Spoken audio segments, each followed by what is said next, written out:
હું પટેલ સૃષ્ટિબેન ઓમ શાંતિના ડિજિટલ ક્લાસમાં આપનું હાર્દિક સ્વાગત કરું છું. વિષય ગણિત ધોરણ 7 ચેપ્ટર નંબર 8 રાશિઓની તુલના. આપણે જોઈએ આગળ ઉદાહરણ 14. તો કે રીનાની મમ્મીએ ઇડલી બનાવવા માટે 2 ભાગ ચોખા અને 1 ભાગ અડદની દાળ લીધી. તો મિશ્રણના કેટલા ટકા ચોખા હશે અને કેટલા ટકા અડદની દાળ હશે? શું કીધું? ચોખા કેટલા ભાગ હતા? 2 ભાગ. અને અડદ કેટલા હતા? તો કે 1 ભાગ. હવે બંનેનું મિશ્રણ કરો. 2 વત્તા 1 એટલે કેટલો ભાગ થયો? 3 ભાગ થયા. બરાબર? તો ચોખા કેટલા ભાગ છે? ઉપર 2 ભાગ છે, નીચે મૂકવાના 3. ટકાવારી એટલે 100. તો કે 200 ભાગ્યા 3. બરાબર? હવે એ જ રીતે અડદ કેટલું હતું? તો કે 1 ભાગ અને છેદમાં 3 ગુણ્યા 100. તો કે 100 ના છેદમાં 3. તમે આને મિશ્ર સંખ્યામાં પણ ફેરવી શકો. હવે આ દાખલો કેવી રીતે ગણવો? તો કે રવિ, રાજુ, રોહિને રૂપિયા 250 એવી રીતે વેચવામાં આવે છે કે રવિને 2 ભાગ મળે, રાજુને 3 ભાગ મળે અને રોહિને 5 ભાગ મળે. તો રૂપિયા કેટલા હશે? કેટલા મળ્યા હશે?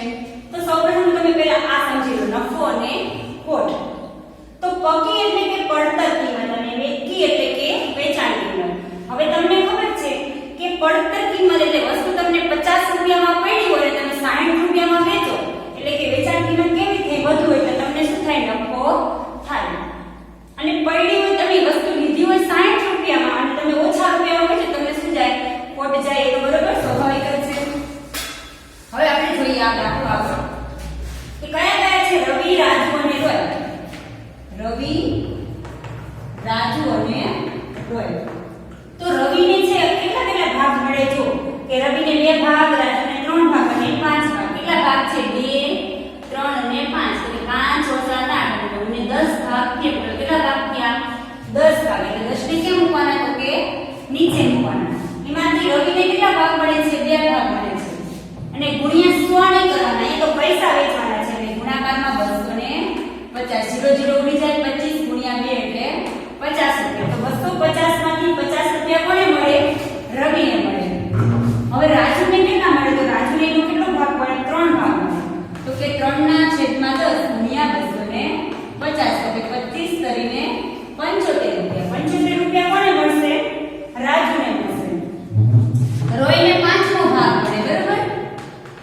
25 5 125. તો 125 રૂપિયા કોને મળે? રોયને મળે. આગળ ઉદાહરણ 18. ફૂલદાનીની કિંમત રૂપિયા 120 છે. જો દુકાનદાર 10% ખોટ સાથે વેચે તો વેચાણ કિંમત શોધો. શું કીધું? કે ફૂલદાની કેટલા રૂપિયામાં? એની કિંમત કેટલા છે? 120 રૂપિયા છે. બરોબર? અને 10% ખોટ સાથે વેચે તો વેચાણ કિંમત શોધો. તો શું કરવાનું? 120 ના 10%. બરોબર? 120 ગુણ્યા 10 છેદમાં 100. એટલે જો 10% ખોટ ખાય તો 12 રૂપિયાની એને ખોટ જાય. તો એની વેચાણ કિંમત કેટલી હશે? હવે યાદ રાખવાનું, હંમેશા ખોટ બાદ કરવી પડે. તો કે વેચાણ કિંમત બરાબર પડતર કિંમત ઓછા ખોટ. તો કે 120 ઓછા 12 એટલે કે 108 રૂપિયા. તો એને કેટલા રૂપિયામાં વેચવું પડે? 108 રૂપિયામાં વેચવું પડે. ઉદાહરણ 19. એક રમકડાની વેચાણ કિંમત જો આ 540 રૂપિયા છે. જો દુકાનદાર 20% નફો મેળવવા માંગતો હોય તો એ વસ્તુ કેટલા રૂપિયામાં એને પડી હોય? બરાબર? એ વેચેલા કેટલા રૂપિયામાં? 540 રૂપિયામાં. અને એના પર 20% શું મેળવે? નફો મેળવે. જ્યારે યાદ રાખવાનું, જ્યારે પડતર કિંમત શોધવાનું કે ત્યારે તમારે 100 રૂપિયા ધરવાના. તો કે ધારો કે પડતર કિંમત કેટલા રૂપિયા હોય? 100 રૂપિયા. અને એના ઉપર આપણને 20% નફો મળે તો વેચાણ કિંમત કેટલી થાય? 120 થાય કે ન થાય? કેમ કે 100 + 20 એટલે 120. હવે જો કે વેચાણ કિંમત અને પડતર કિંમત. તો કે વેચાણ કિંમત 120 રૂપિયા હતી ત્યારે આપણને કેટલા રૂપિયાની વસ્તુ મળી હતી? 100 રૂપિયા. તો કે 540 છે કેટલું?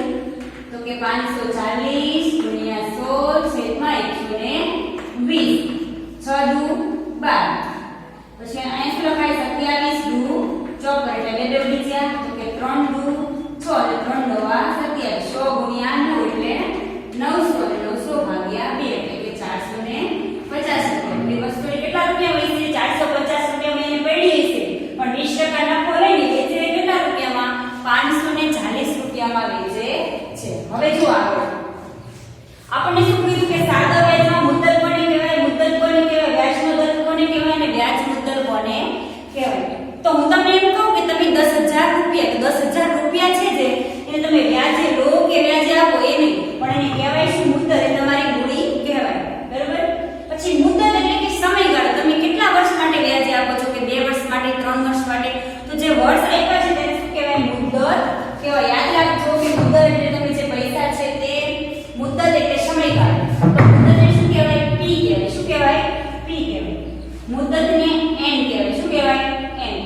પછી વ્યાજનો દર એટલે કે તમે 2% આપો કે 1% આપો, 3% આપો. જે ટકા દર્શાવે છે તે વ્યાજનો દર દર્શાવે છે. એટલે એને શું કહેવાય? આર કહેવાય. અને હંમેશા શેમાં હોય? પર્સન્ટેજમાં હોય છે. વ્યાજ મુદ્દલ કોને કહેવાય? તો કે વ્યાજ મુદ્દલ એટલે કે મુદ્દલ વત્તા વ્યાજ. આગળ ઉદાહરણ 20. અનિતા વાર્ષિક 15% વ્યાજના દરે ₹5000 ની લોન લે છે. તો વર્ષના અંતે કેટલું વ્યાજ ચૂકવશે? મેં તમને આગળ શીખવાડ્યું કે સાદા વ્યાજનું સૂત્ર શું થાય? I PRN છેદમાં 100. શું થાય? I PRN છેદમાં 100. I ને શું કહેવાય? સાદું વ્યાજ કહેવાય. શું કહેવાય? સાદું વ્યાજ કહેવાય. P એટલે આપણે તમને કીધું કે તમારી જોડે જે રૂપિયા છે તમે લોને લો છો કે આપો છો તે. R એટલે વ્યાજનો દર અને N એટલે વર્ષ.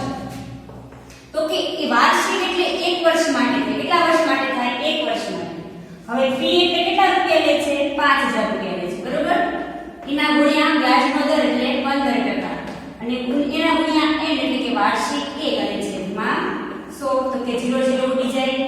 વધ્યું શું? તો કે 50 ગુણ્યા 15. તો કે 50 ગુણ્યા 15 750 રૂપિયા.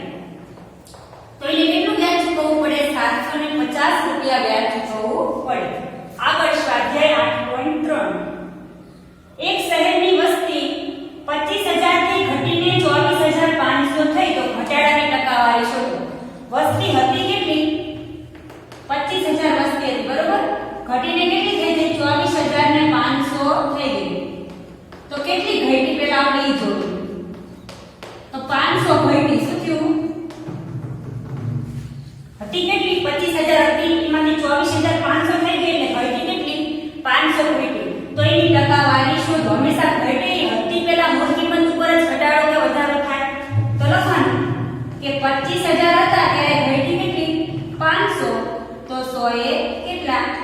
તો કે 100 ગુણ્યા 500 છેદમાં 25000.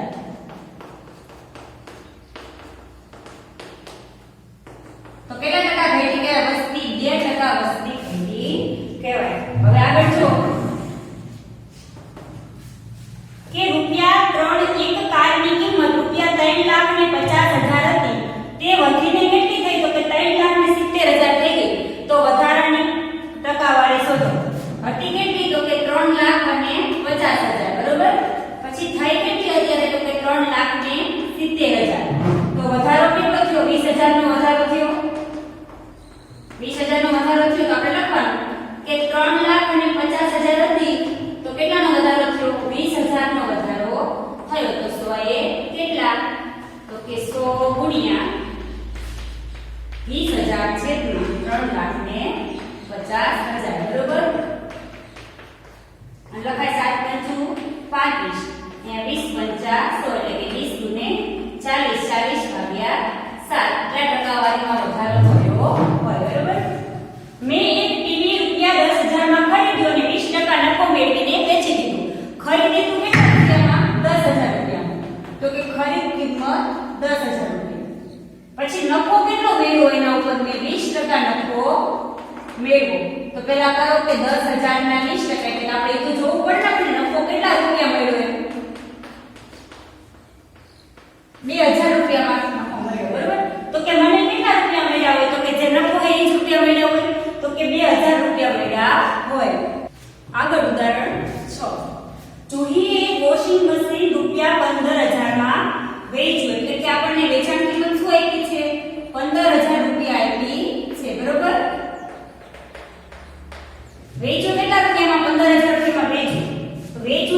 ખોટ ગઈ. કેટલા ટકા ખોટ ગઈ? 20% ખોટ ગઈ.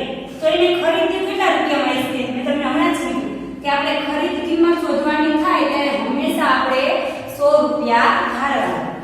તો ધારો કે ખરીદ કિંમત 100 રૂપિયા હોય. શું હોય? 100 રૂપિયા હોય. હવે જો 100 રૂપિયા ખરીદ કિંમત હોય અને 20% ખોટ જાય એટલે વેચાણ કિંમત શું થાય? 80 રૂપિયા થાય. કેમ કે 100 માંથી 20 બાદ કરવા આપણે હમણાં કેમ આગળ નાખવાનું આપણે 20 ઉમેર્યા હતા. કેમ કે નફો થયો તો અહીંયા ખોટ ગઈ એટલે બાદ કરવાનું. બરોબર? તો હવે હું લખીશ કે વેચાણ કિંમત અને ખરીદ કિંમત. તો કે 80 ની વેટીએ 100 રૂપિયા ખરીદ કિંમત હતી.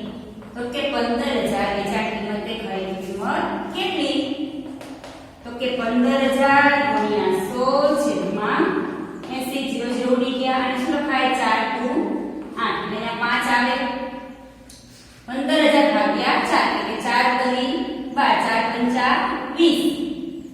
15000 ભાગ્યા 4 4 2 8 4 તરી 12 એટલે 3 ગુતે 4 એકા 4 4 2 12 4 તરી 12 6 16 4 પંચા 20 4 6 24 4 સત્તા ને 28 બે વૈધા 4 પંચા 20 3750 રૂપિયા. બરોબર? તો 3750 ને ગુણ્યા શું કરવાનું? તો કે 5 કરવાનું.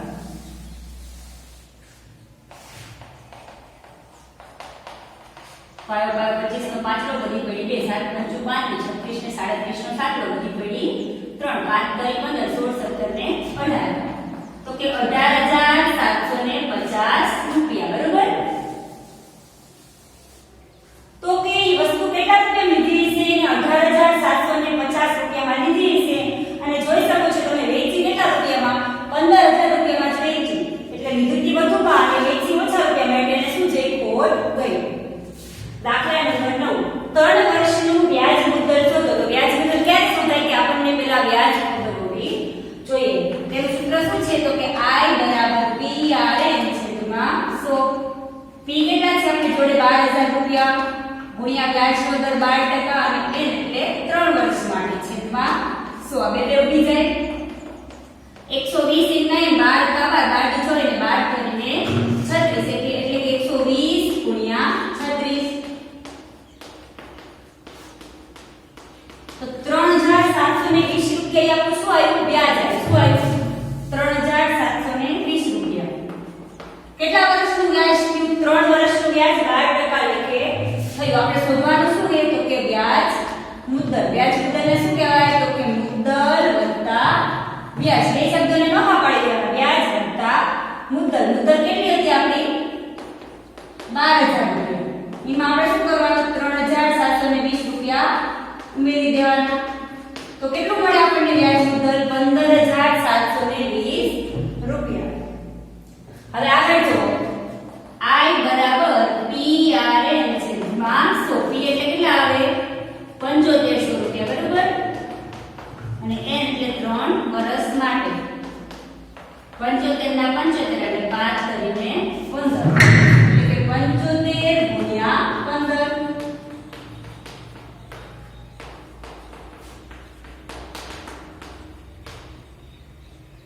એટલે કેટલા રૂપિયા વ્યાજ આવ્યું? તો કે 1125 રૂપિયા. આપણે શું શોધવાનું છે? વ્યાજ મુદ્દલ. તો કે વ્યાજ વત્તા મુદ્દલ. મુદ્દલ કેટલી હતી? તો કે 7500 રૂપિયા. અને એમાં શું કરવાનું? 1125 રૂપિયા ઉમેરવાના.